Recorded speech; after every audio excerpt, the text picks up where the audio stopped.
You're the belief that consciousness starts with cells. Why the distinction with cells in particular and not, say, the Right, right. components of cells or Yeah, yeah. viruses? The way I think about this stuff is more like a scale-free fractal vision where we should be thinking about the physics of forms.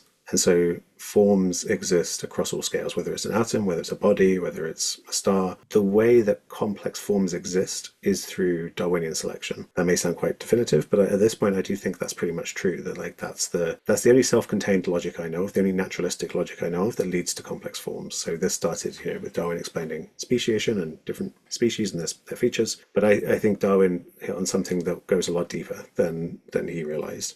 And there are other people who've written about this. John Campbell's a great researcher who's written about universal Darwinism. Dawkins coined this term universal Darwinism in Selfish Gene. Is how I first understood it in school when my biology teacher told me. She must have said it in a way. She said it like as a statistical principle in terms of things that are good at persisting will persist. And this was like a lightning bolt to my brain. I was like, I can't believe how profound that is. It Right. explains everything. And it's without needing to invoke a god or something. This was like, what's the expression? Water in the desert or something. For someone who didn't like the supernatural stuff, to be given a naturalistic explanation of the complexities of the natural world. Dr. James Cooke is a neuroscientist with 3 degrees from Oxford University. He is the author of The Dawn of Mind, How Matter Became Conscious and Alive, which synthesizes science and spiritual insight to offer a radical solution to the hard problem of consciousness. Please like and subscribe, and I hope you enjoy our conversation. James Cooke, thank you for coming on the program. Yeah, thanks for having me, Carlos. Glad to be here. Yeah, I'm very excited. I know that some of my audience will be familiar with you and your work. You have a YouTube channel as well. And I'd love if you could just briefly introduce yourself. I gave a brief snippet about your background leading up to this, but if you wouldn't mind giving us an intro. Yeah, definitely. So I'm a neuroscientist by training, but I'm also someone who's interested in non-duality is the kind of the clearest term for it probably, which is a sense of our circumstance not being one of separation. We often feel like we're a separate individual, disconnected from the rest of existence. And I've always been interested in the fact that that's not true. The fact that we are kind of inherently part of wider existence. And there's a lot of cool stuff that comes along for the ride when you recognize that, both in terms of one's own personal well-being, but also intellectually. It's super interesting, and I think leads you into a deeper understanding of our place in existence. So yeah, my main, I guess my stuff is a kind of in the intersection of science and spirituality, in showing how what I call spirituality is entirely naturalistic, non-supernatural. As I say, just the fact that we are not separate from anything in existence, from the rest of existence. Yeah, so that's my general kind of broad background, and then I have a podcast called Living Mirrors on my YouTube channel, and yeah, I just read a book called The Dawn of Mind, which is about my consciousness research and how I see consciousness fitting into this picture of existence. Yeah, that's pretty much it. Cool. Yeah. And I just finished. Thank you for sending me a early copy of Dawn of Mine. I loved it. Yeah, It's a yeah. great book. I recommend it to anyone who's Glad. interested in anything consciousness related. This is an amazing book. It's a great text. So Great. um, Thank you. yeah, I really enjoy it. And good luck with the launch and everything. I know it just launched yesterday, a couple days ago. 2 days ago, yeah. Yeah, 2 days yeah. ago. Okay, Third. cool. Yeah, so you're in the midst of it. Yeah. Yeah, definitely. So I'll link below in the description for folks to be able to pick it up, of course. And I'd love to start off by asking you what inspired you to write this book, and what is the central core message you hope readers take away from it? Yeah, good question. Yeah, so when this whole non-duality thing, the thing of non-separation, the duality is the kind of subject-object feeling that you are a separate subject, separate from the rest of the world. And then as a teenager, I had a kind of, you could call it a spontaneous mystical experience, an experience of the sense of separation falling away in a very dramatic, life-altering way.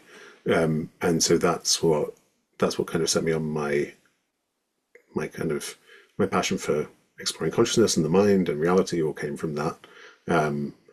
But I was always kind of scientifically, rationally minded, and so I knew I wanted to explore this stuff through the avenue of science rather than through religion or something where there's can be components of superstition and dogma and that kind of stuff, or supernatural thinking. So yeah, then the book kind of percolated for over 2 decades, I would say. It's been me trying to figure out what's going on in existence and how we fit into the picture. And I would say the book's about consciousness because that's the gap in our current mainstream worldview. And so the gap there means that we don't have a good coherent picture of what's going on, really, and our place in existence. And as a result, we're currently in a kind of anything goes landscape where you can think there's only matter and consciousness is illusion. You can think the opposite, everything's consciousness, matter is some kind of illusion or an appearance within consciousness.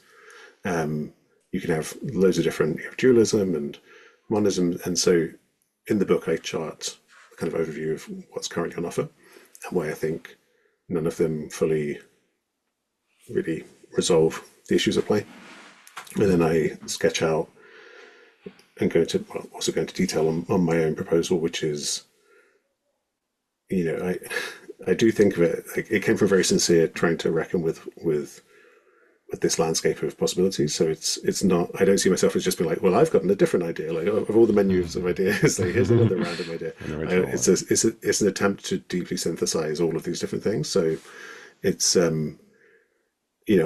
say in the book, even towards the end, I'm like, I could retell this story as an idealist and say only consciousness exists. I'm labeling this as consciousness, because part of the non-dual recognition, the recognition of non-separation, arises because our concepts are limited. Our concepts that we kind of use to structure the world, that's a map that isn't reality itself.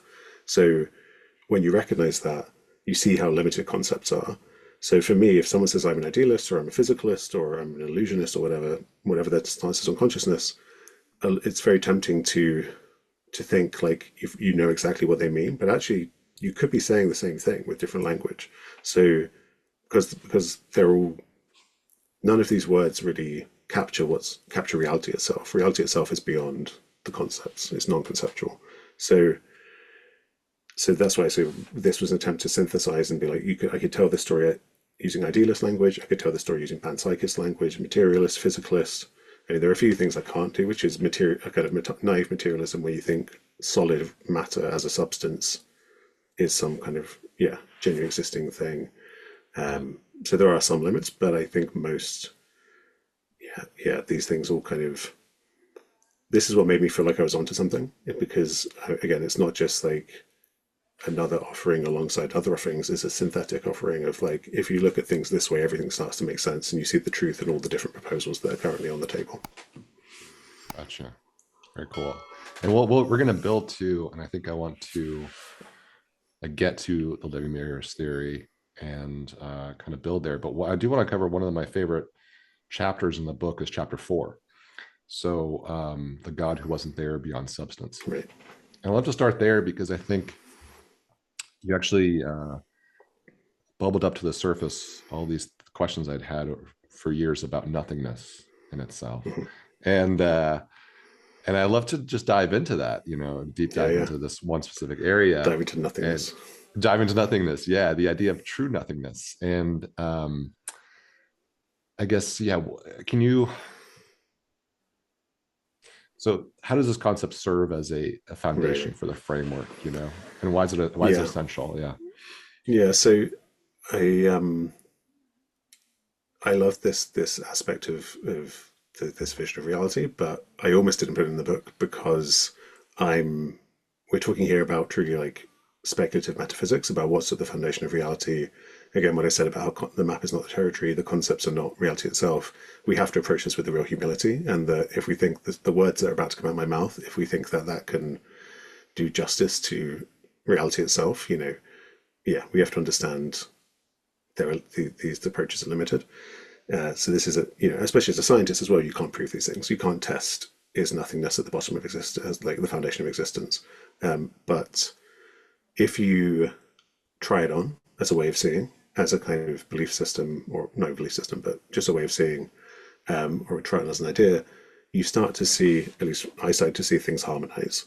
And interestingly, we can come back to this later, but the way the story builds is to kind of get into the kind of things we are. We're the kind of things that can only tell stories and then look out for whether or not the evidence is in harmony with that. That seems to be what we are as living things. That seems to be the game of knowledge, the game of knowing, of consciousness. And so it totally makes sense that science functions the way it does, because science has the same thing. We have hypotheses, and then we look for evidence that we test and see if the evidence fits it. We never directly confirm the hypothesis. So reality is always just out of reach in a sense. Not truly because we are it, but when we're trying to know it, it's always slightly out of reach. So I think if you grant yourself this speculative metaphysics about nothingness and stuff, you could have your anxieties about, oh, but I'm never going to be able to directly know it. But that's kind of true with everything. So this is my saying, well, I think it is reasonable to do a bit of this speculative stuff, even though, yeah, like as a scientist, like in the 20th century, this stuff was hugely unfashionable in academia. It was, it was like unscientific. You don't want to go there. Anyway, so that's a bit of a kind of, I think, how to think about where this fits into our thinking as scientists, philosophers, curious people. So for me, the way I like to approach this is to say, if you want a truly naturalistic picture of the world, a picture of the world in which there are no gaps, there's no just sudden supernatural fissure in reality where there's a God who you haven't explained why they exist, or consciousness exists for no reason, I think you need to start with nothing. And I think we all intuitively get the question, how did something come from nothing? But you don't need to explain why nothings exist, because nothingness is nothing. So it's nothing there to explain. It feels naturally right that like you don't have to explain nothingness. Nothingness could be the case, then it wouldn't need an explanation. So if you start with nothingness, then if you say, okay, well, assume in the beginning there was absolute nothingness. And what is the character of nothingness? Well, there can't be boundaries or limits. There can't be, because that would be a thing. That would be a hard stop of some kind, and so that wouldn't be nothingness. So I think true nothingness, absolute nothingness, is synonymous with, you could say, unboundedness, or which is basically a synonym for infinity, in just a completely unbounded space. Space is even saying too much, but infinity, unboundedness. And so that's also synonymous, you could say, with potential, because anything that can happen in infinite space will happen. So the nature of true nothingness is it's synonymous with a kind of infinite potentiality, a generative, open nothingness that's so unbound that, yeah, if there's even a 1 in a million chance of some event, some fluctuation occurring, it will occur because it's got infinity for it to occur in. So from there, then you say, okay, well, say if you think of matter not as a solid substance, but as fluctuations, as a kind of a process, instances or events or occurrences that arise in this space, but then dissolve back into it because this space has no solid ground, because it's nothing. I think that's a good explanation of what matter is. You look at, there's a respectable lineage in philosophy of process relational thinking where reality is made of an interdependent process where you don't have separate building blocks. You have interactions, relationships, and those are occurrences or events. So that's what I'm arguing for when it comes to the physical world, what we call the physical world, the bits of reality that's studied by physicists. And so I think this now shows quite even though we started out with some speculation, it looks like a harmonious, reasonable picture in my mind. And it shows you why reality everything is impermanent, that it is in a constant state of flux. It explains, Carl has this relational interpretation of quantum mechanics, and it fits with that there is only interactions, there are only relationships, and so there isn't actually a thing called a particle that we observe. There's the observation and the interaction, and all of reality is just interacting with itself. So yeah, in that view, I've told this as a linear story, I said in the beginning. Right. The idea would be that this is actually an eternal act of creation that's happening. I mean, it's even outside of time. It's just in every instant. There's this. It's almost like nothing, everything, nothing, everything, nothing, everything. Because nothingness isn't a stable. You could say that's another way of saying it. Nothingness is not a stable thing because of its infinite openness, infinite unboundedness. So it's like I find Taoism very influential, has been influential on my thinking. And even just the symbol of the yin yang, where you have the dark side and the light side, you have the kind of the beingness and the non-beingness, I think, like perpetually swimming into each other. It feels like that, like an eternally blossoming flower in the void of just forms coming into existence. Yeah. So something I can't get my head around. Thank you for that. That was great. Okay, to even talk about nothingness. When we start ascribing properties to it, start saying it's infinite or unbounded. I understand we have to. Well, why do we put any properties at all on nothingness, right? So that's a respectable position as well. And I interviewed for my own podcast Graham Priest, who's a real kind of expert on this kind of stuff, logician, and we spoke about this exact issue. And I'm trained as a neuroscientist, right? So I'm not a metaphysician, or so this is also why I preface it by saying this is a story that I find compelling. You don't need this story to appreciate the later stuff we're talking about the biophysics of consciousness. I just have an instinct for thoroughness, and for me, this is something I get a kick out of. Like, it feels, like a useful story. Yeah. So, but again, this is also why I preface it. You're absolutely right to say that. I've called this absolute nothingness, and I was making the point earlier that absolute reality in itself, you can't say anything about it because it's beyond our concepts of it. So in the same way, doubly for absolute nothingness, like, how are you going to say anything about it? It's like it's So I completely sympathize, and would say that we're playing this limited language game of trying to point at, the map is not the territory. The map is always going to. It's a bit like if you've ever tried wrapping a ball for like a Christmas present or something, and how all the corners of the pages kink up and stuff. Like, that's what it's like when we try and put our language on reality. So it totally makes sense that you're like, this bit isn't really matching up. But I sympathize, but I also find it. I find the thing that I'm trying to point towards is something that is. I mentioned earlier how when one deepens into a sense of non-separation, there's immense well-being that comes with that. And part of that is phenomenologically, it starts to feel like you go from feeling like the world is made of separate objects that are kind of playing out in your life over time, to feeling like that is what's going on one level, but what's going on at the most fundamental level is there is a singular thing, we call it reality or being or whatever, but it's being and non-being. It's the thing I described the Taoist, the yin yang thing of like empty fullness is a term that people use for it, and that's this thing of like a potent void, a kind of fecund nothingness that's like pouring. It's like I think I've seen on your work the kind of the Ouroboros, the reality eating itself. It's the same thing where it's like, I'm talking phenomenologically now, it really feels like one is grounded at the center of the universe, but it's a centerless universe. So it's not like I'm at the center and you're not. We're all equally at the center of the universe, like how every part on the surface of a ball is the center of the surface. So it's like you're fully grounded in the center of existence, and what that center is this unbounded overflowing of occurrence. Like, something's happening. It's not nothing in the sense of like genuinely nothing's happening. There's something pouring out, something's happening. So but then it returns to itself, like the snake eating its own tail. It's like the snake's body grows and then it gets consumed.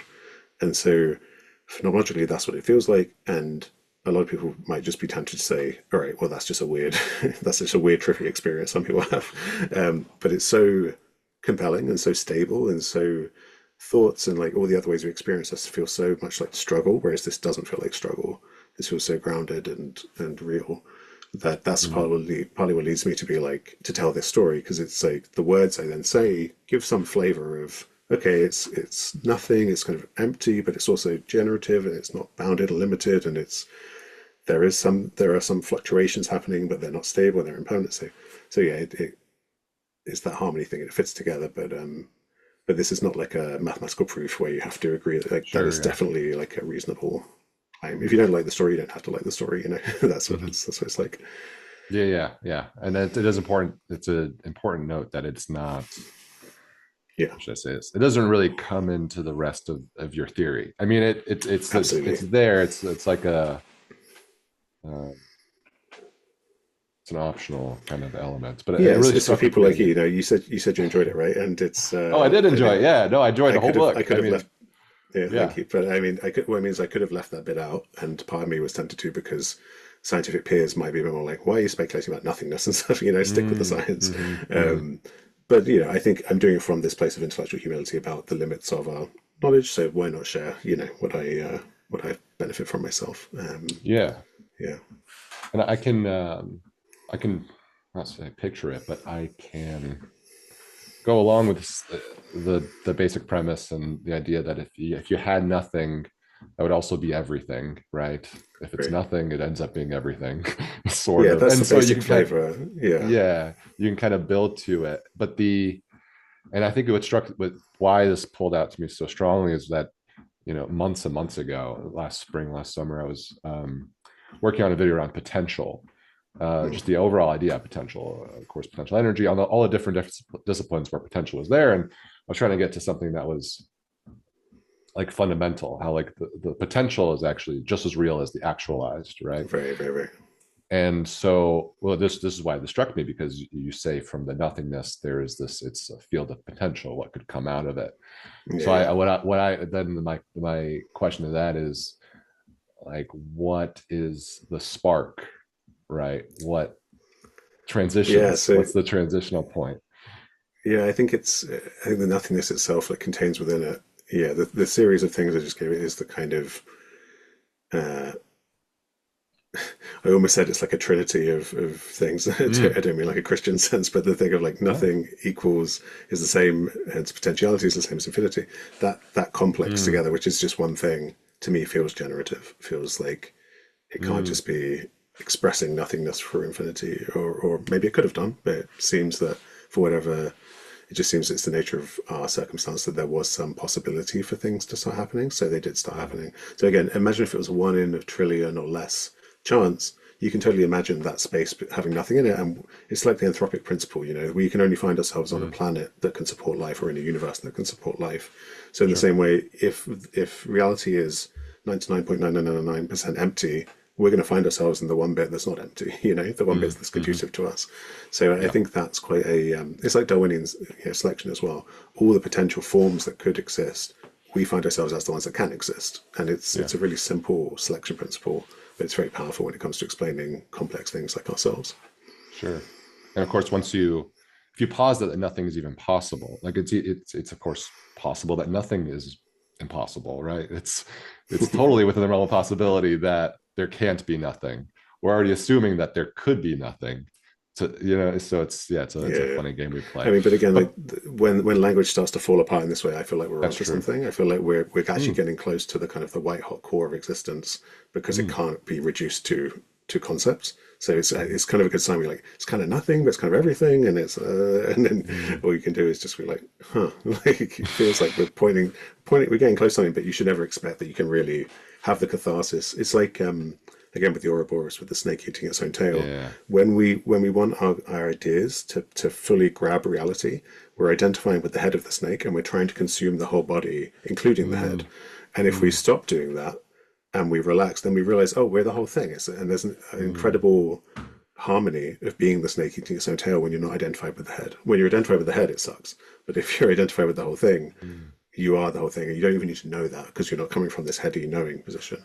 So that's more of the kind mm. of mysticism, non-duality stuff. A lot of people have written about this, about kind of unknowing, and it's there in Buddhism, like Schopenhauer. And yeah, that's my experience. Is that there needs to be that.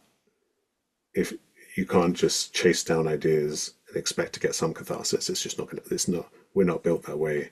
And this again goes to the thing I mentioned about the biophysics of life, where from that perspective, from the perspective of the head of the snake, reality is always slightly out of reach, and our ideas are we leverage ideas or beliefs about what's going on in the world, and then we check them against evidence. And when you do that, you get this incredible harmony arising where your ideas do start to resonate with reality, or they start to, through a kind of Darwinian selection algorithm, they actually fit reality.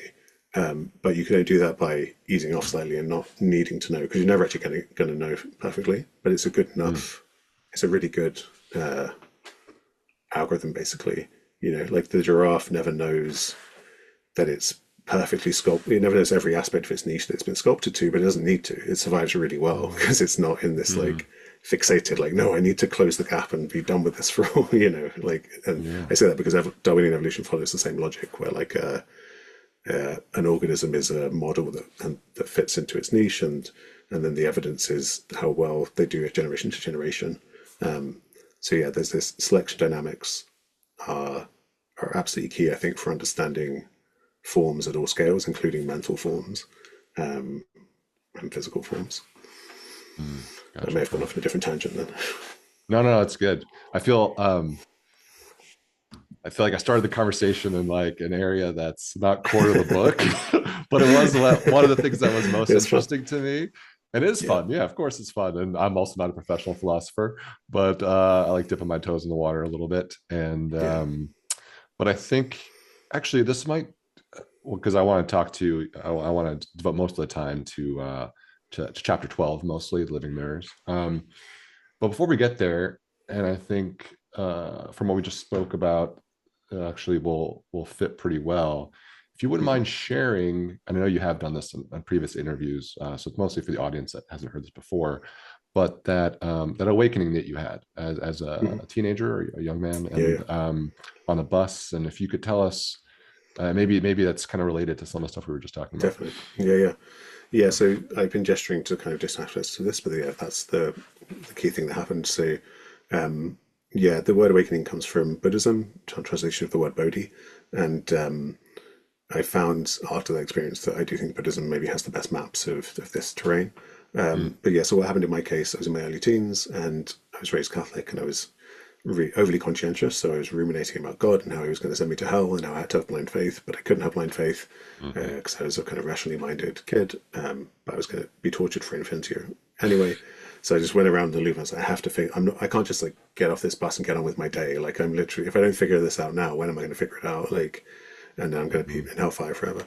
So I was pouring all my energy into it, I and ask then you I a question just realized that before you, yeah, yeah, go just for it. before you get into it, well, because I was also raised Catholic myself Hey. too, and also I'm Portuguese. I don't know if you know, but Oh, you live in interesting. I live in Portugal, Portugal. Yeah, or yeah. you I live didn't know there, that. right? Yeah, yeah. Yeah, But yeah. how'd you find your way there? Actually, just wondering. So it's a beautiful country, as you probably know. Yeah. um, Mhm. and it's yeah, we my wife is Californian, and we both wanted to. I lived in England my whole life and hated the weather. Wanted to live somewhere nice and sunny and Mm, open a retreat mhm. center. I didn't actually mention that earlier when you asked about what I do. I'm building a retreat center in Portugal, which will be open Oh, 2025, and I have a Inner website called Space Innerspace Institute. Yeah. Institute.org where Mm. people can go for guided meditations and stuff like that.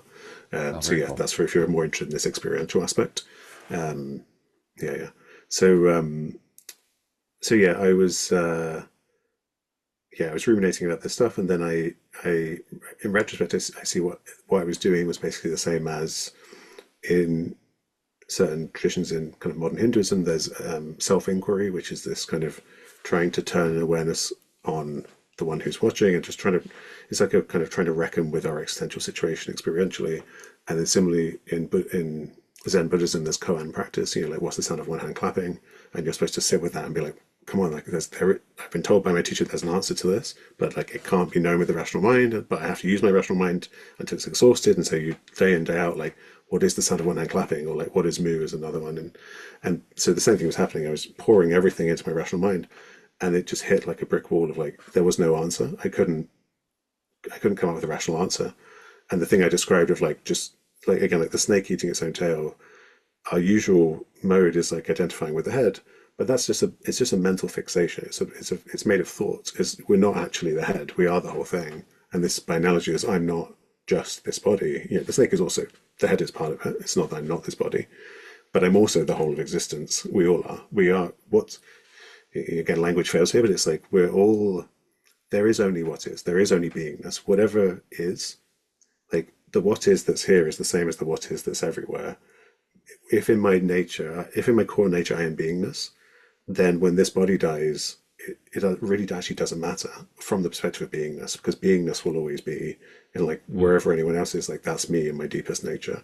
And so what happened was a kind of a rupturing of the thought paradigm of being identified with just my ideas, my thoughts, this body, with yeah, the idea of James going on his life. And then what was obvious in a moment of kind of not thinking was what I'm describing here, that It's just what is, and what is singular in the sense there's just a single reality unfolding in the present moment.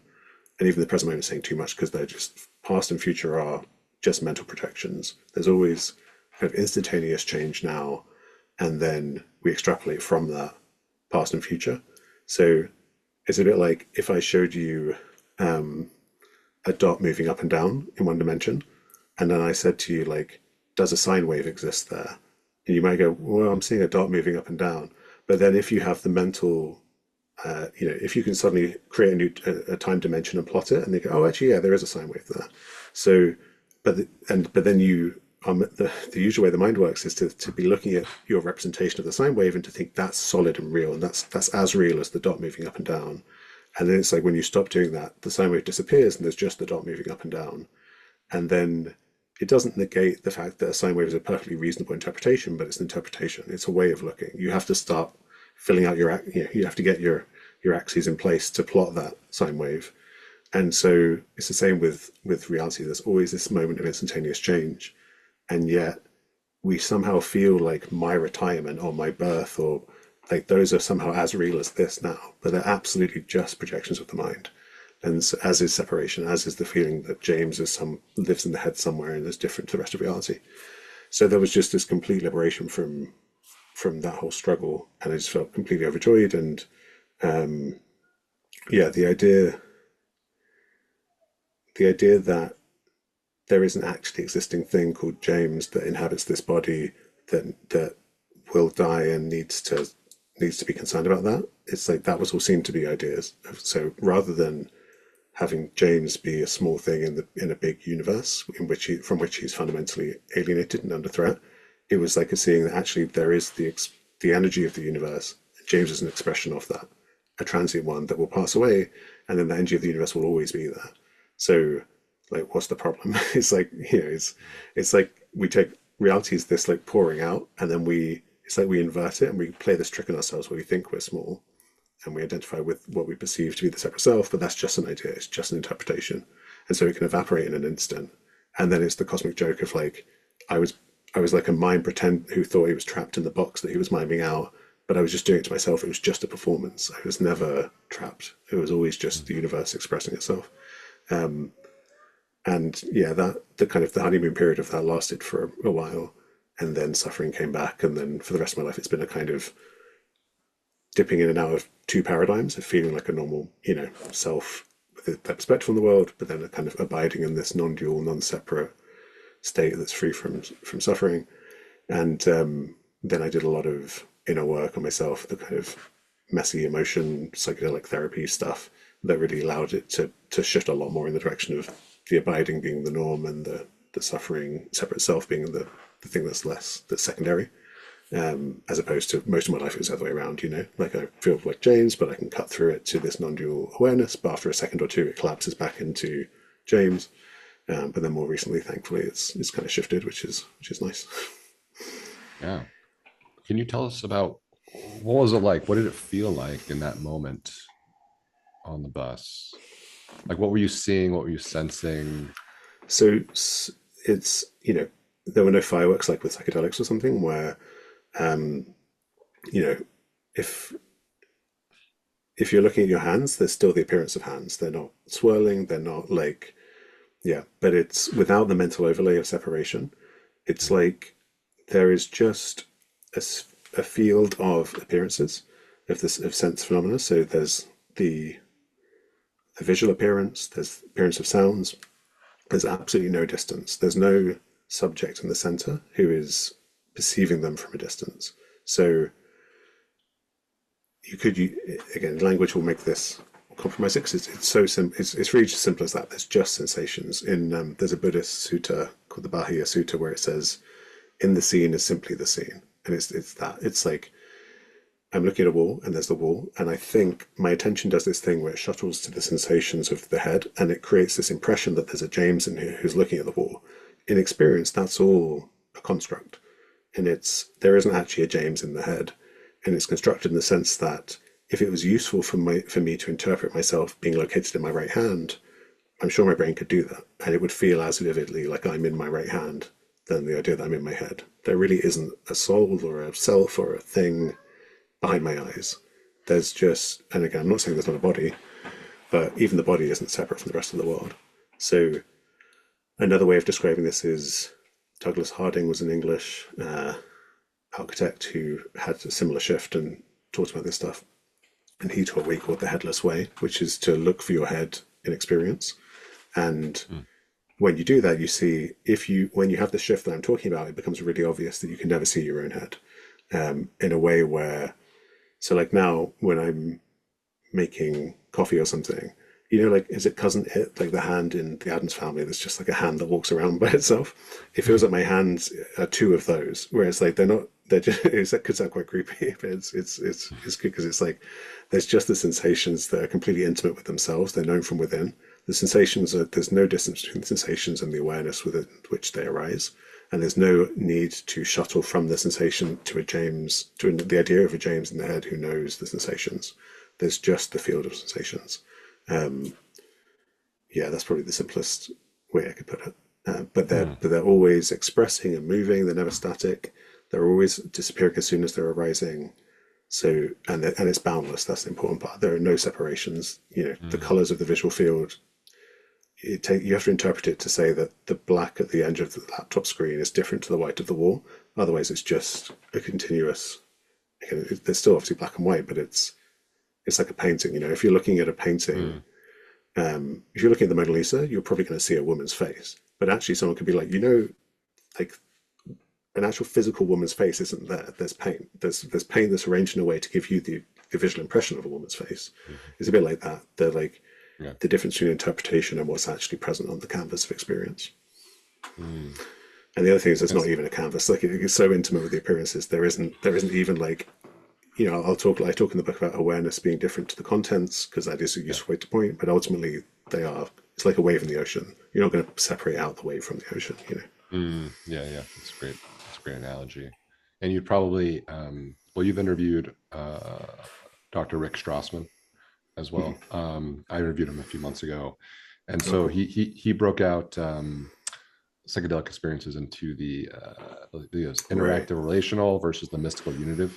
So it sounds like it was more the latter. This was 100% entirely mystical. Yeah, I'd never had any relational experiences until I tried DMT, which is why I interviewed him, because I did not know that was on the menu in terms of weird, like super weird experiences, seeming experiences with autonomous entities. That shook my worldview a bit for a while, but those are very different, and they map on quite nicely to different religious traditions where, you know, this stuff fits nicely with mysticism across traditions, but specifically in things like Buddhism, and then in stuff like Judaism, or the Abrahamic tradition more generally, there's a lot of prophetic interaction with beings, with angels, and, you know, trippy revelation experiences, which is a lot more what the DMT experience is like. But in the DMT experience, they're like, in my experience at least, they're like plasticky Looney Tunes cartoon aliens rather than like angels with wings and things. So still scratching my head as to what's going on there. I have some ideas, but I've not published them yet. Yeah, I mean, you have quite a bit of writing on your website about DMT. I mean, maybe like a third of the articles or half the articles are related to that. Do you want to share any of your like I wrote all those in a pretty condensed period when I said it shook my worldview a bit, this kind of ontological shock. And as someone who has a phobia around the supernatural, having the experience where during the experience there was just a feeling of utter certainty that this was deeper reality than this reality. But then you come back from the experience and you're like, what could that possibly mean when the experience was one of, it was like reality unzipped, and it's like waking up from the Matrix, and like you're in some, imagine if it was either like being in a spaceship or like all of reality has become technologically saturated. Bobby Azarian's a neuroscientist who has a book called The Romance of Reality, where he talks about this as a potential like a mega endpoint of humanity. It did feel like, basically, imagine if what's really going on is the universe. So, you know, I mentioned the potentiality, nothingness stuff. You could say, I said that's like an eternal creation act. You could also say that perhaps like time is a mental construct, and we are always at the omega point of saturation where somehow we're like projecting ourselves back in time through like a kind of matrix technology. Like that's what it felt like. This isn't my worldview, but Mm. before this, I would have been like, that sounds like the stupid. Like, why would you think that's true? Then you have this experience, and it's like it feels like you wake up into this weird technological spaceship where you are, or at least in my experience, like an android who's fully integrated into this machine of conveyor belts, and there are these manic, like happy android, brightly colored, they look crash test dummies in my experience, things that are like helping you through this landscape, and you're remembering as it's all happening, you're remembering that, oh yeah, I went into the remembering what it's like to be a human thing, machine, like simulation matrix thing, and now I'm back in real reality, which is this for eternity. And like you come away from that and you're like, what the heck was that? And then, as I say, like I spent a long time trying to reckon with it and trying to be honest with myself that like, if there is, there are a lot of people who interpret this, like there's a neuroscientist called Andrew Gallimore who thinks that Mm. like the DMT revelation, you could say, is real, and we are in some kind of alien simulation, is how he thinks about it. I don't take that view. But I also didn't want to just be unauthentic, or like, if something that radically shook up my worldview as a kind of naturalistic, non-supernatural thinker. If it was the case, I didn't want to just bury my head in the sand, and so I tried to reckon with it authentically. But I think, given that our experience in this moment is a simulation, it's conjured up from within. It's what we call a controlled hallucination a lot of the time in current neuroscientific parlance. So it makes sense. Like when we dream, we conjure up all these worlds. The more I sat with it, the more I was like, I do think it makes sense that this is something generated from within, and perhaps so I have a paper that I wrote a while ago that I just haven't got around to publishing because, as I say, I had like a phase where I was like, I have to figure this out, and I got to a conclusion I was quite happy with, and then I kind of lost passion in exploring it. So that's why Mm. all these articles came out in a short period, and then I've kind of moved on to other stuff. But I should probably publish it. But yeah, I basically think there's reason to think that there could be very deep layers of our programming that are being activated in this vivid reality simulation during that experience. And yeah, the more I sat with that, the more that makes way more sense than just the randomness of the things that occur in the DMT experience. But to many people, and to me before I tried DMT, our conversation now will just sound silly. They would just be like, you took a drug, you had a trippy experience, like why are you? And there's real truth to that. There's real value to staying grounded in that, because Yeah. yes, like that is my ultimate conclusion. But the reason, like, if one tries it for oneself, not advocating people do anything illegal, blah blah blah, all that stuff. But uh, you come away from it knowing why people are like, oh, okay, like I thought. If you wake up from a dream into this reality and you think, oh, I was dreaming and now this is real, but then you have the experience of waking up from this reality into something that feels more real, that's something you really have to reckon with, I think, in terms of not just slapping on that a nice simple story of like, I know that's a hallucination, because like, how are you going to reassure yourself that this is real? I mean, possibly you can't, but Right. yeah, yeah, Yeah, well, thank you for sharing. I know, yeah, we probably didn't anticipate going down that rabbit hole, but it is an interest of mine, clearly, because I've spoken with Strassman. He's great. yeah, yeah. What a wonderful guy. He's And someone else who takes it very seriously as well, in a kind of a worldview in which the entities you're encountering are real. So that's two, people with PhDs who study this stuff, who think this is solid real stuff. So again, for people who think yeah, it's silly to even entertain for a second, there's something about the experience that's quite compelling. yeah, absolutely. And the Romance or Reality is a great book too. I've interviewed Yeah, Bobby a couple times. He's a great also, yeah, and yeah, Andrew Gallimore as well. I haven't interviewed him. I'd love to, but I've liked his books, especially Alien Information Technology, which I imagine probably you've read. Um, yeah. I've not read it, but I'm familiar with the oh, it's theory. good. Yeah, it's great. But I do think it's great. And then at the last chapter, he kind of makes like a big leap to like aliens, and I'm not Yeah, sure that it's. I was like, okay, I don't know. yeah, That's yeah, like a big jump. yeah, So yeah. maybe I have to dive more into his stuff there. But cool. So I love to devote most of the last of our time to living mirrors, if you'd like, and Yeah, yeah. to I mean, there's so much extra stuff in the book that we're just not gonna have time to cover. You do a great overview of the history of, and then even current state of consciousness theories. And I'd love to talk about, chapter 12, the end, sort of the culmination of the book, where you land. And I think, well, one way to put it might be, it seems like you're the belief that consciousness starts with cells. So before cells, life, no say. consciousness. Yeah, with life. Well, that's one thing I'd love to start off with, I guess, is why the distinction with cells in particular, and not say Right. components of cells or viruses, let's say. If we could delineate that, That's would be a awesome. that's a really good place to hone in on. So I gestured to this earlier that so the simplest way maybe I can say this is our current worldview is quite reductionistic in terms of thinking that individual separate particles are the kind of the building blocks of reality, and other things are more kind of, especially the mind, is more kind of epiphenomenal, not as real. The way I approach it is more of like the way I think about this stuff is more like a scale-free fractal vision, where we should be thinking about the physics of forms. And so forms exist across all scales, whether it's an atom, whether it's a body, whether it's a star. And the way that complex forms exist is through Darwinian selection. That may sound quite definitive, but at this point, I do think that's pretty much true. That that's the only self-contained logic I know of, the only naturalistic logic I know of that leads to complex forms. So this started here with Darwin explaining speciation and different species and their features. But I think Darwin hit on something that goes a lot deeper than he realized.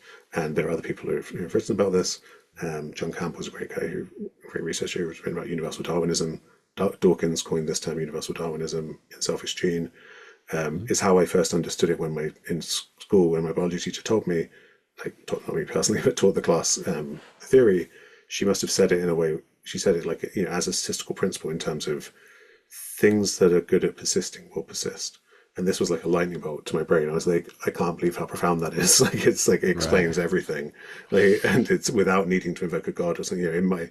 This was like, what's the expression? Water in the desert or something. For someone who didn't like the supernatural stuff, to be given a naturalist explanation of the complexities of the natural world, I was like, it never left me the profundity of it.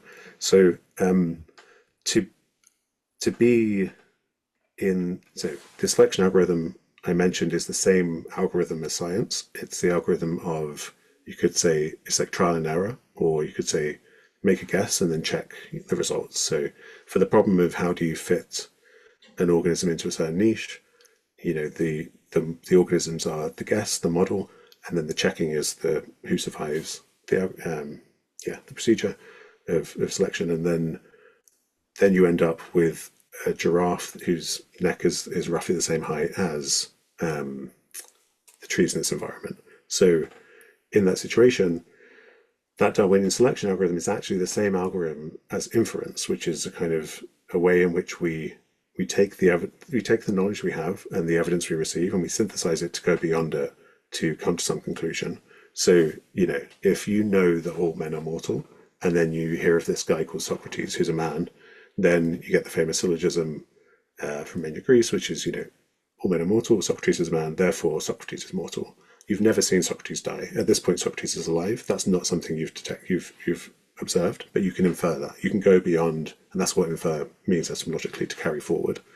So you have this, we're now in the realm of knowledge and information, because the information is uncertainty reduction. So you have some belief about the world, you're uncertain about the state of the world, you observe one thing and it carries information about something else if you can use it to reduce your uncertainty. So if you show me a really short-necked giraffe and you say to me, this giraffe lives on an island, how tall do you think the trees are on that island where it evolved?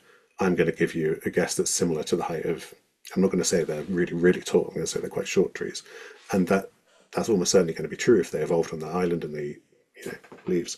So the length of the neck of the giraffe, it carries information about its environment. Its inference has been performed. There's knowledge has been accumulated and stored in the body of the organism, and Romance of Reality is a kind of tour de force of going through the science of this stuff, which I cover in the book, but that book really just focuses mainly on that in a wonderful way.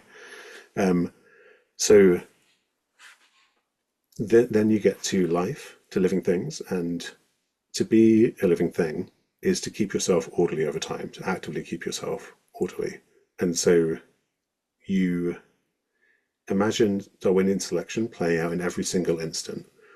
The only way to survive instant to instant is to run this inference algorithm, this selection algorithm, where you are informed about the world and you're using that being informed in the same way that the giraffe's neck carries information about the environment. Something in your internal dynamics carries information about the wider world, and you're using that, you're leveraging that to anticipate what's going to happen and to discount or try and avoid the effects of that. So this is the core of the thesis, which is to be a living thing is to be, you could say, an epistemic agent, an agent engaged in knowledge gathering behavior in a very kind of active way, where you're leveraging that in the service of your own survival. So the difference there is you can use the same mathematical models to model even like pendulums coming into synchronization. If you put two pendulums on the same shelf and you set them rocking, they'll come to synchronize. And in that case, one pendulum carries information about the other pendulum. You can talk about the way the vibrations move across the wooden block, and it's almost as if, in the same way you could model the way a fox chases a rabbit in an environment as two agents trying to know what's going on in the world and then respond to it.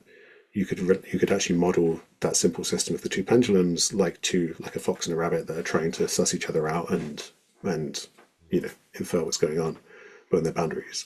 So your question really, I think, comes down to what is it about complex biomolecules that is different to a cell when you get to life that can actively engage in its own self-perpetuation.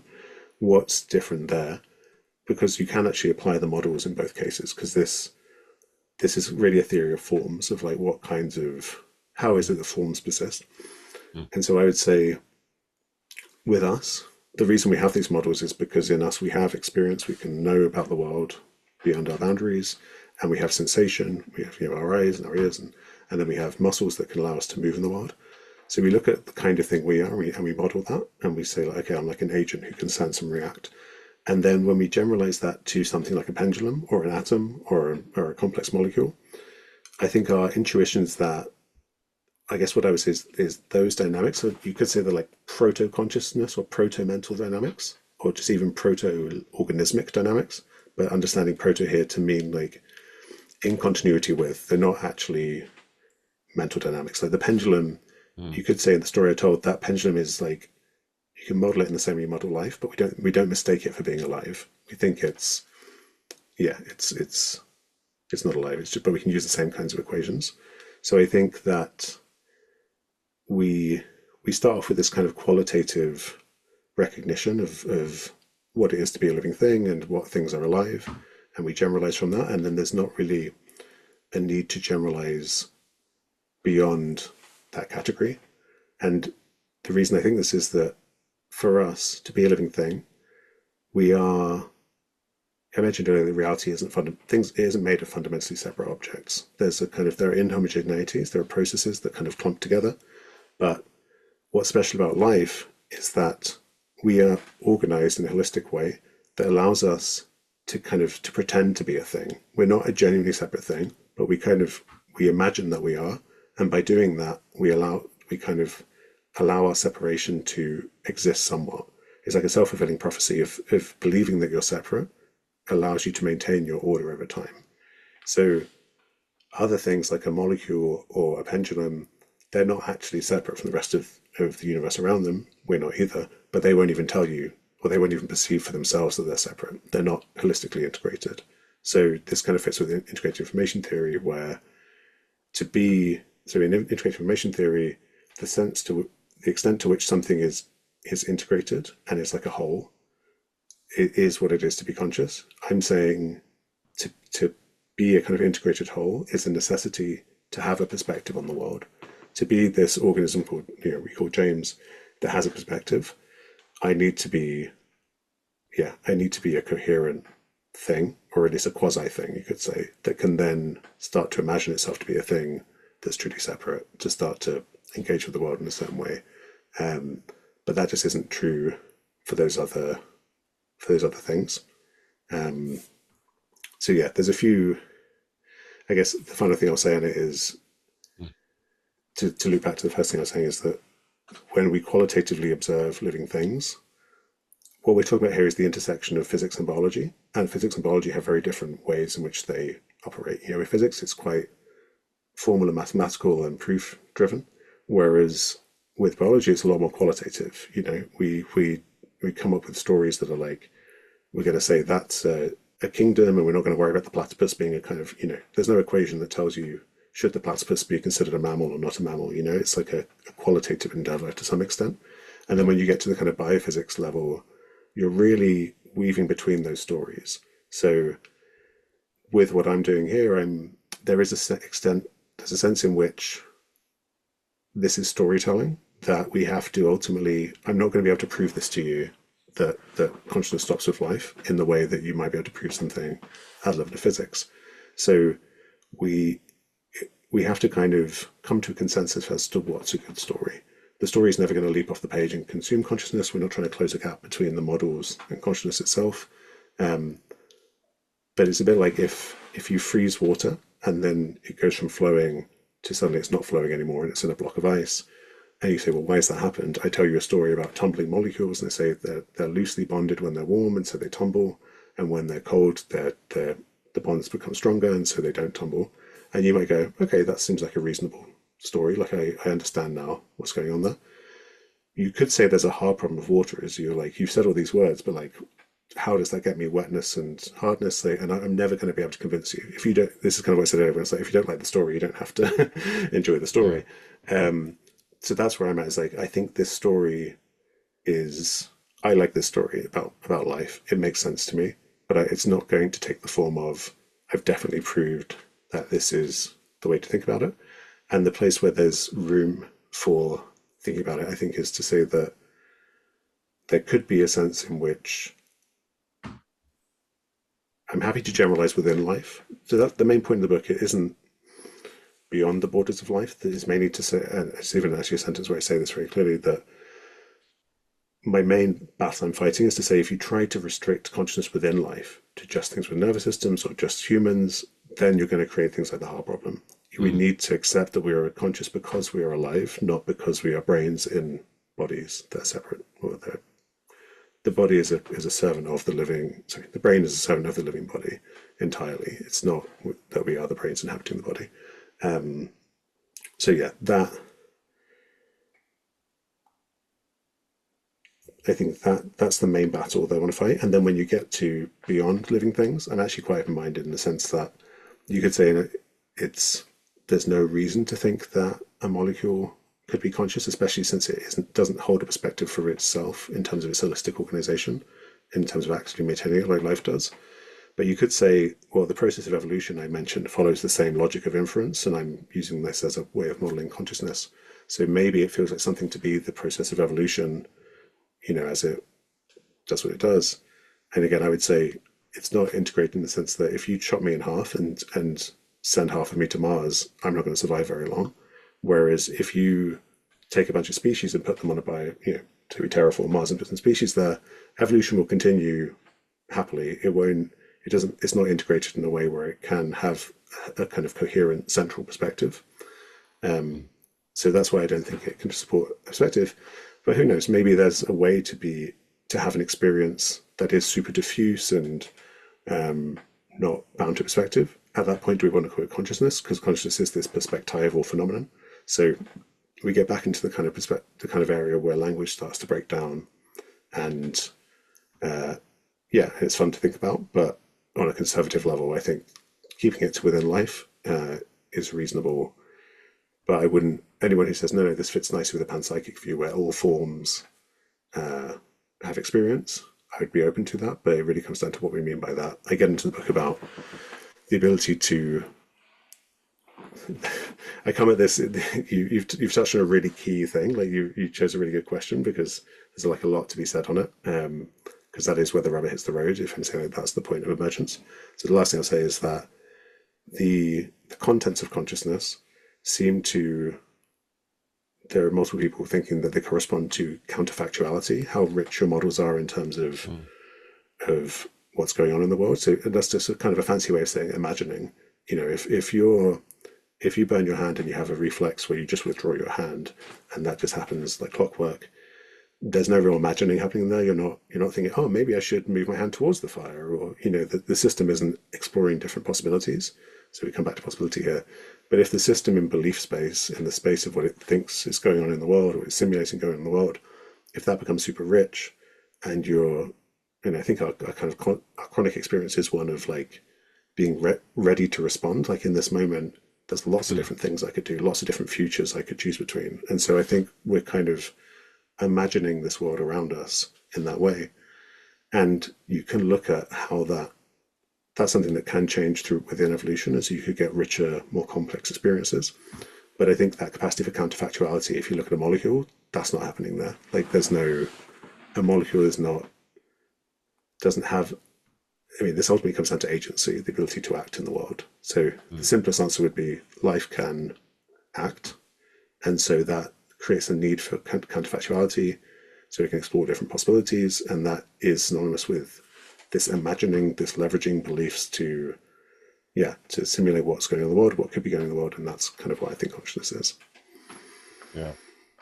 And your work draws a lot on, of course, Karl Friston's free energy Right. principle, active inference, and thinking of the brain as, and this is pretty well, at least I don't want to say well settled because so much of this stuff is hardly Yes. settled, Yeah. but it does seem as true as we can tell that the brain is correcting prediction errors instead of like actively. I think it's a really good paradigm. There are lots of us who think it's a really exciting paradigm that's really onto something. There are Mm. people who hate it, who think it's terrible and think it's not gonna, that it's fundamentally wrong. So yeah, it's not settled in that sense, but Yeah. I know what you mean. Like within the paradigm, people are excited about it as a Yeah. paradigm Oh, shift. I guess I should have delineated this too. I guess the more settled thing that would be is the brain uh, correcting prediction errors. Like That too most of is there are the people is who that really think yeah. that's, yeah. I mean, it's mainly philosophers I've seen who don't like it for Mm, I think philosophical commitments.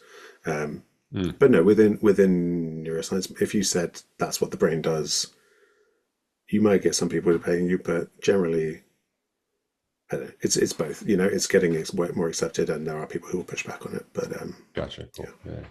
The so and I haven't I talked to Friston a couple years ago and I haven't free energy principle comes up a lot and yeah, I still struggle with it to be honest. But from what I could tell, at least last time I looked into it, was that it doesn't just apply to life, right? right, There's outside of it. So yeah, yeah, if part of that, what do we say about, I don't know, tornadoes or, yeah, yeah, yeah. Bernard cells? Like, how do we make those distinctions? Yeah, so that's the stuff I was pointing to previously. So when I first had this idea, I was familiar with the predictive processing idea of the brain, and I was working this kind of paradigm of in humans, the brain is doing this kind of controlled hallucination thing, by which we mean you've got your simulation of the world and it's controlled and that it's coupled through feedback from the senses. And so when I had the sudden realization that basically I had the realization that that process I think had to come into existence with life in order for systems to be self-organized. It was that was really the insight I had, but then I hadn't worked through the technical. I hadn't formalized it like mathematically or anything like that. And then when I was digging around the literature, I found some of Karl's papers where I think he'd basically seen the same thing, but gone further in terms of the level of precision at which he formulated it, and then he had loads of insights that I my single insight was he'd really created a whole paradigm in which I felt so lucky to find his stuff because he's laid a great foundation. So a lot of the things I was describing then come from his work about the pendulums and evolution, even about how selection and inference are the same thing. And so I'll try. I can give a go actually of explaining how the free energy principle contributes to this vision, because I mentioned before that he initially started as you have this idea that the brain is guessing, inferring, making judgments about what's going on in the world. it's like an inside-out view of what's going on. You could have an outside-in view where photons land on the retina, they send signals to the brain, the information kind of goes forward, then you perform an action. This was actually kind of how I was taught the brain when I was an undergraduate. And because at the time, Karl's work was, in its infancy in terms of the fringy principle and stuff, and kind of taking hold as a paradigm shift. Whereas now it's like, it's actually an inside-out view where you have guesses about what's going on in the world, and then you predict what sensory data you're going to receive, and then that turns out to be an incredibly efficient way to operate. You're not signaling every single pixel, to use an analogy, the visual input. You just have to signal. You have to assume nothing changes until it does, because you're just predicting based. And if you have a model of the world, then you can predict it more efficiently. So it's a lot less, redundant and laborious in terms of energy efficiency, and so evolution would have selected for it. So and then we know mathematically, Bayes' theorem shows the optimal way to do this, but that's computationally intractable in real world scenarios, because you need to know, if I'm looking at a vertical line, to do perfect Bayes calculation, I need to know all of the possible causes, the probabilities for all the possible causes of that line. Is it a skyscraper? Is it the edge of a tree? Is it the edge of a cup? And that's not possible for a brain to know all that. So he came up with the fringe principle as a kind of a pragmatic approximation of Bayesian inference, where you start with a guess and then you just tune that guess based on how surprising the evidence is that you receive. So like a game of 20 questions, if you tell me you have an object and I guess that it's a potato, and then you tell me it's not edible, then I'm going to really update my guess to it's going to be like a pen or something really different. If you tell me it is edible but it's green, then I might go, okay, maybe it's an apple. But you make leaps based on how implausible the results are, the evidence is based on your model. That way you worm your way to the answer, and you don't have to do this computationally intractable thing. So that's the algorithm he initially came up with. And then he realized this doesn't just apply to inference in brains, that living systems have to do this. In order to remain orderly over time, it's the same thing as doing this. And that's the cool insight, is that self-organization entails inference. It's like through the lens of physical organization, keeping yourself together over time is the same thing through the informational lens as inferring what's going on in the world. And so you can understand this by thinking in terms of, when we say information, I mentioned that it's uncertainty reduction. So there's one kind of information where you should call mutual information, where you observe one variable and it reduces your uncertainty about another one. And so I mentioned you could think about this in terms of being informed about the world. So if I have structures inside me or dynamics inside me that correspond to what's going on in the world, there's some level of information in the sense that I'm informed. There's another kind of information, which in information theory is called surprisal or information content. And this is how informative events are. So an event happens and it's observed. And if that was 100% definitely going to happen, there's no information there. It's not an informative event. If it's something really surprising, then there's a lot of it's newsworthy. There's a lot of information there. So you can think about these two kinds of information as being informed and receiving news. And so what the fringe principle shows is that in order to stay physically organized, you need to not be receiving news. You need to minimize how surprised you are, the surprisal thing. And so no news is good news from the perspective of an organism. And why is that? Well, it's like there are very few ways to be orderly is to exist in a subset of possibilities. A sandcastle is a subset of the way you can arrange those sand grains. And there are many more ways it can be arranged into a messy sand pile. And so this is the second law of thermodynamics, specifically Boltzmann's interpretation, statistically, that things tend towards disarray because there's just many more ways for things to be in disarray. So if you're receiving news, there's a kind of asymmetry built in where good news from the perspective of a living thing that wants to keep itself together, like you get a free piece of food for no reason or whatever, versus you get bumped by something. There's a massive asymmetry in that there's way many more ways that the news could be bad news for you. So that means that to survive moment to moment, not even before you even get to Darwinian selection, the selection algorithm, I mean, this is Darwinian, but I mean, at species level, the selection algorithm is playing out moment to moment in that the only systems that can survive the thermodynamic furnace of the present moment are systems that are informed enough to not receive news constantly, to not constantly have surprising events happening to them, because the I mean the formally the long-term average of surprise is entropy. So as your membrane, if I'm not paying attention to the world, my membrane is going to get is going to get disrupted basically, because and that's the same as a lot of surprise. Like if everything's staying static and as expected, good. Like that's how I keep myself together. This is the These are the basic components of the fringe principle of how self-organization in life is the same thing as performing inference. And then this it just you can use this same language for a pendulum, for a hurricane, for any form that perpetuates itself over time. And then we get back into what I was describing before about why I don't want to say that's consciousness, but I think it gives a nice, in panpsychism, people talk about proto-consciousness, that there needs to be some continuity between, matter that we don't typically think of as conscious and us. And again, you could think of this as a proto-consciousness that's in the sense that it's continuous. The mathematics that underpins consciousness exists in all physical forms, and we can debate whether they're conscious or not. But that's a beautiful way to close the gap. I think that in the last couple of years, this is very recent, but Karl Friston and colleagues have started referring to this paradigm as Bayesian mechanics. So it's like another way of approaching physics, dealing with self-organizing forms. And so I guess another way of saying my perspective is, if you have a Newtonian mechanics of things bumping into each other, a reductionist thing where the particles are what's most real, and then you've got the colors of a sunset, how are you going to tell a story about the particles that gives you the experience of the sunset? You're going to struggle to weave those stories together. Whereas with the Bayesian mechanics story, you've got non-conscious forms that are kind of basically resonating with their environments to survive or to persist over time.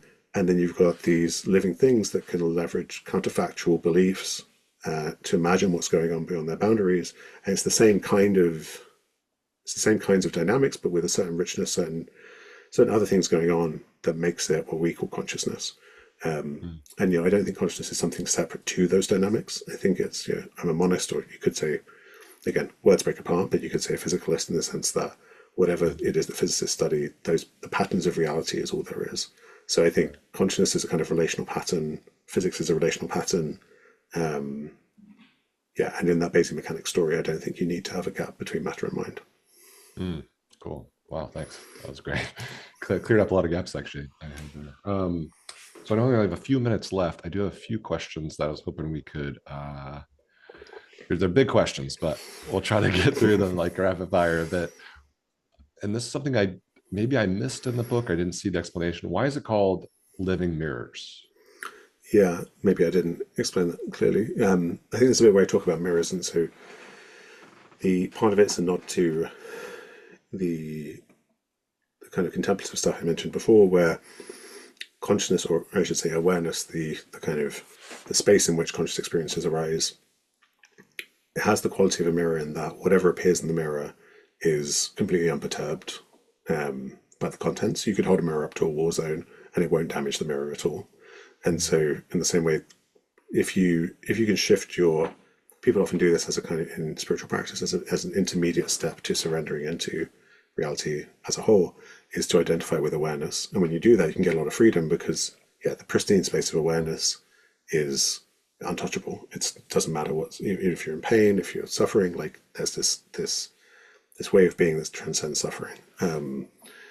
But the main reason is that in the dynamics, so the living part obviously, because I think it's to do with life, but when living things keep themselves together, they do that through having a kind of enclosed three-dimensional structure, like a membrane or skin in our case, and they engage in these dynamics of believing things about the world beyond. But, and I mentioned the mutual information, there are regularities, patterns, like survival relevant patterns in reality that become reflected in the internal dynamics of the system, the beliefs that the system holds, the system simulation. So that's the real reflection I'm referring to, is that there is and this is a way of kind of synthesizing direct and indirect perception. So the controlled hallucination thing is typically seen as indirect perception, where we don't perceive the world in itself. We perceive this simulation of a world. But there's another tradition in cognitive science that says, no, we do perceive the world. Gibson was a pioneer in this field, and he flew planes and just noticed that when he landed the plane, he really felt like he was in a sensory motor loop, like really in touch with how far he was from the tarmac, and he was directly perceiving those patterns. And so this is a way of synthesizing those, of saying that we are the qualities of experience are arising in our simulation, but they do reflect, they are reflections of survival relevant patterns in the outside world. So we aren't actually divorced. We aren't truly divorced from the rest of reality. We're not just making up, again, it's a controlled hallucination. It's not just a hallucination. So yeah, that's the reflective dynamic. It's almost like the membranes of living things, or the boundaries of living things, become these informational mirrors that cast these reflections in the forms of beliefs that we leverage in the service of our survival. And to me, that is the contents of consciousness, is those forms. And you could say awareness itself is just the fact that we are in this epistemic knowledge-related relationship with the wider world from our perspective. Yeah, that's interesting. So is it, correct me if I'm wrong, is the idea that the boundary from inside whatever the space is, the boundary, there's a mirror coming back. I lost it. Sorry, Yeah. like which side is the mirror on? Or maybe multiple mirrors. That's I'm not sure. right. Yeah, I mean, I guess, yeah, it does get a bit loopy because the idea of a reflection is the core thing. So rather than thinking of, because even the boundary isn't actually as hard as we might think it is. It's more of like a perspectival relationship where there's like a kind of a holistic organization where there's an implied center that you're going out from, but actually there isn't like a fixed boundary. But it's more like when you organize in a region of space and you assert a boundary in the sense that you interpret parts of the system to be me and another part's not me. When that's happening,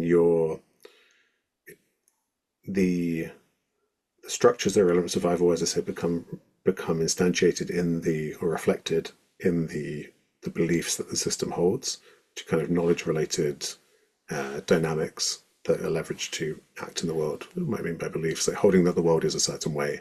If the system, this system holds it to be the case that there's a microphone on the desk in front of me, and that's what I mean by belief. Not like a propositional belief in language, but just that the system can imagine something to be the case, can mentally conjure that up.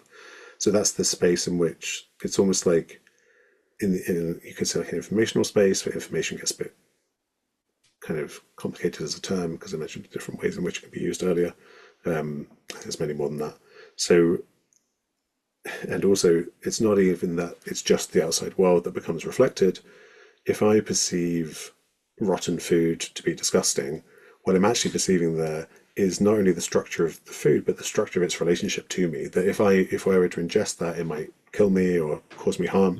So the disgust it's a relational pattern that involves the organism and environment that's becoming instantiated inside the operation of the organism. So it's a very loopy picture. Like I'm a Strange Loop, like the Hofstadter book. Yeah. And I think you can't get away from that with this stuff. So maybe one shouldn't try and conceptualize it too rigidly, the reflection thing. But I have a bit in the book where I describe how like you could technically call this like biopsychic process relational neutral transcendental monism. Like, I give it like a long technical name for it, but it's like I think something like living mirrors is just like a simpler way to describe it. Yeah. And I have to let maybe I'll end on this note, but one of the things I love from near the end of the book, you write that if your proposal is correct, I'm just reading directly, it's a direct quote, that it may be the case that simpler organisms exist in a kind of flow state much of the time with little conscious content coming online. And then a few sentences later, you say, we should think of such beings as effectively being enlightened. Yeah. So that's interesting, because when I read that as a human, are humans getting the butt end of things here? Yeah. Because I wrote that with a smile because I was wondering if that, like that's how people would read it, because I have a lot in the book where I talk about human exceptionalism, how we want to think that we're really special and cool. But it's almost like again in the Hebrew Bible, where you have the fall of humans from the Garden of Eden, where like our knowledge, eating from the tree of knowledge, is what Mm. leads us to this life of suffering. I do think something like that might be the case. I think that might be pointing to something where living in deep connection with nature, there's a harmony. I think suffering arises from discord and kind of friction with reality, struggling with reality. And I think our big cerebral cortices allow us to have immense counterfactual depth, to imagine things being very different to how they are now. We can imagine building utopias like 1,000 years from now, right? Michael Levin, who you've interviewed, talks about cognitive light cones. Like we have these big cognitive light cones, and I think that's associated with our, hopefully, our potential to flourish, but also our potential to suffer. And so, I put that in because I suspect there is experience in single-celled organisms, like that we'd recognize experience if we could swap places. But I'm sympathetic to the idea that when we, the counterfactual depth thing, that when we burn our finger on a stove and we don't immediately experience it, we retract our finger before we experience it, and then there's like a slow pain pathway when we feel the pain. That maybe they operate at that most of the time, where they're in such a, reflexive, they're in a niche that they've evolved to fit so neatly that there's no need for much counterfactual depth and imagining. But I do think that awareness has this binary quality of so whether the lights are on or off. If there's this relationship, this knowledge-related relationship with the rest of the world, that is where awareness exists, and I think that came to existence with life. And so I can't imagine them being complete. Basically, my point is, I'm unwilling, after the picture I've described, after seeing things that way, I'm now unwilling to believe that it makes any sense to say that any living thing is a mechanical object that operates in this kind of feed-forward way I described before by reflex. Sensory input gives a motor output. When you look at the biophysics of life through this free energy principle kind of lens, it just doesn't look that way. It just looks like it's a necessity for them to be doing this epistemic, inside-out, simulating knowledge-related behavior. You can make a case that they're more like a pendulum in some ways, but you have to accept that basically the best case scenario, they're like us in terms of retaining our current assumptions. They're like us in deep sleep. They are literally related to us. They are our kin as other living things. They're not robots that are different to us. They are like us in deep sleep with a capacity to wake up as they did through evolution. We're related to single-celled organisms. But yeah, I mean, there's definitely discussions to be had there about what the possibilities are. But I do want to make that firm move to say that it was always a myth to say that they could function by reflex. They're not doing reflex as we think of it. They're doing something a lot more like what we do. Very cool. And you have to go. One last question, a personal question. It's about meditation. Can you tell us about the styles that you've tried, and what is your current meditation practice? Yeah, so I'm a bit odd in this case because there are a few different meditations. One path, like a gradual path, typically to this stuff, and then self-inquiry and what people typically put under umbrella awakening is a bit different in that it creates a kind of, it's like life starts to play out within the awakening. So life becomes the ground in which you wake up more and more to what's going on. And so I don't have like a formal practice, but it's like every moment of my life is about, this book as well is very much aligned with my own process of trying to come into an ever increasingly authentic relationship with reality, of feeling not separate and connected to it.